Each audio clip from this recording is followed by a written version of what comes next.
the most amazing season finales ever, Bronies are now feeling the crunch as we face each week with no new pony episodes. Terrible life! So I thought that I would take a look at some other equine-related titles to see if I could find any hidden gems that I could recommend to Bronies feeling the loss of friendship is magic. This title was suggested to me by YouTube user TheRhuen, and it's actually been on my anime I want to see list for years. It's just one that I've had a lot of trouble tracking down.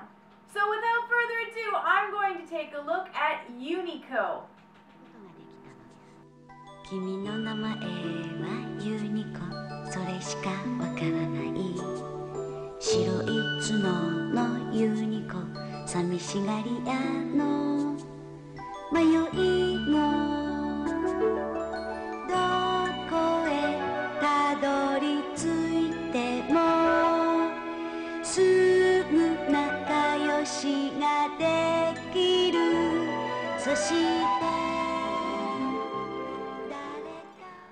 So Unico is the story of a little baby unicorn who has the power to grant people happiness. Unfortunately, the gods don't appreciate this, as they feel that they are the only ones who should be able to decide when people get to be happy, and so they banish Unico to an existence alone. The West Wind, who was sent to carry out this punishment, can't bring herself to do it, however, and so she deposits Unico somewhere where she hopes the gods won't find him, and he has to keep moving from location to location after he has used his powers to keep one step ahead of the jealous gods.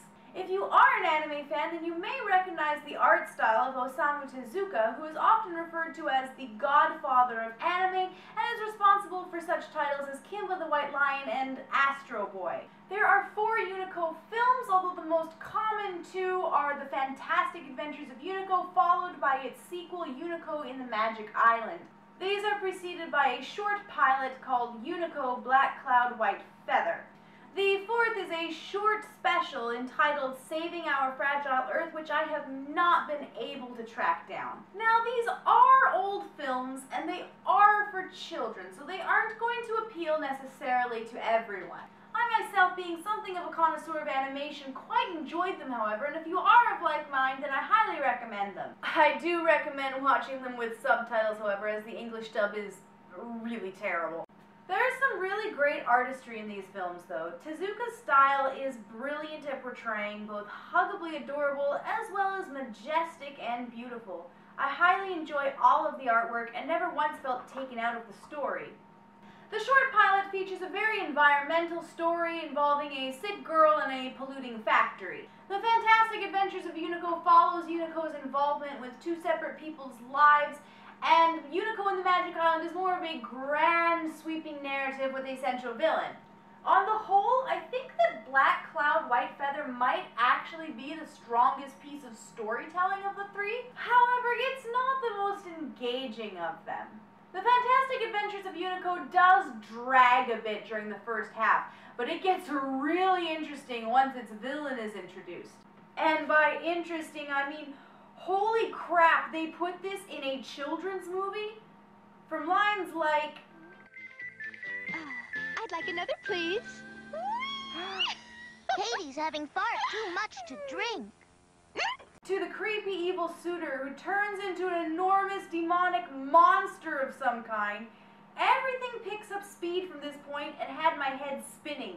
I mean, would you expect to see a man impaled through the chest on a steeple in the same movie which brought you scenes like this one? A magical broom and a magical hat. I'm Katie the kitty witch.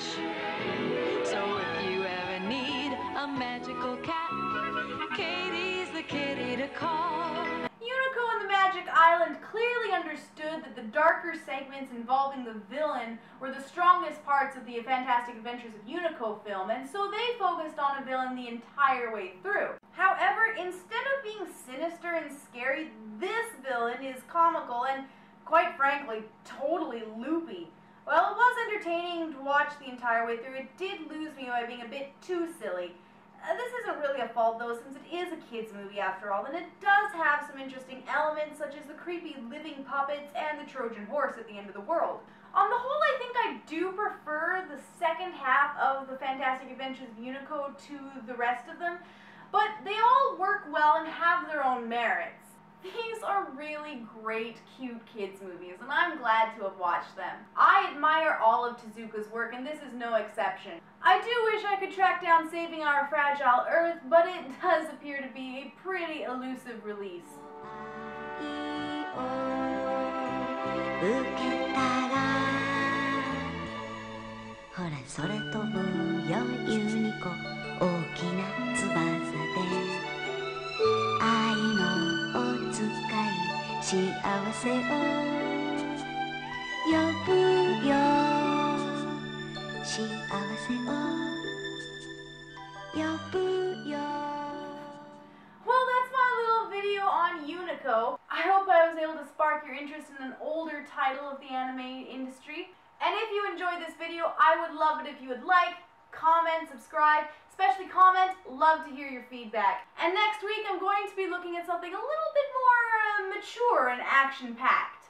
Also, to continue my titles Bronies should check out theme, in the next couple of weeks, I'm going to be doing a video on a little movie called The Last Unicorn. Maybe you've heard of it?